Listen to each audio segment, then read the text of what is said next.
Now, back in June, after North Korean leader Kim Jong-un and U.S. President Donald Trump met at the DMZ, it seemed like working-level talks between the two sides would start again in a matter of weeks. That didn't happen, but there are signs the talks could start later this month. Choi Siyoung has the latest.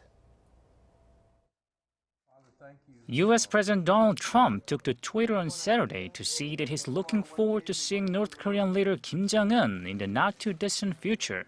He said Kim sent him a letter and the North Korean leader wants to start the denuclearization talks once the joint South Korea-U.S. military drills known as Combined Command Post Training come to an end. Those exercises are scheduled to run through next Tuesday. This is why speculation is mounting over possible working-level talks taking place in late August.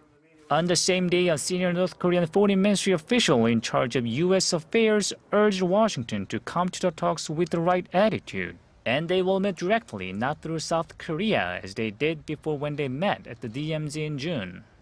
At their last meeting, President Trump said working-level talks with North Korea would take place soon, but nothing has happened since. The U.S. aims to begin the talks by early September at the latest, just in time for the UN General Assembly slated for late September, so it opens the possibility for senior-level talks with North Korea on the sidelines of that meeting. If that happens, those talks could pave the way for a fourth leaders summit between North Korea and the U.S. However, an expert says even if the two sides are to start talks in the first place, they have some hurdles to overcome. North Korea is likely to ask the U.S. to agree to step-by-step denuclearization and an easing of sanctions. If the U.S. rebuffs that proposal, North Korea will likely wait for another chance to hold talks around the end of the year.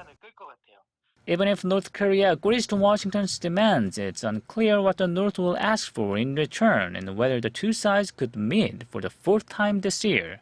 Choi Siyoung, Arirang News.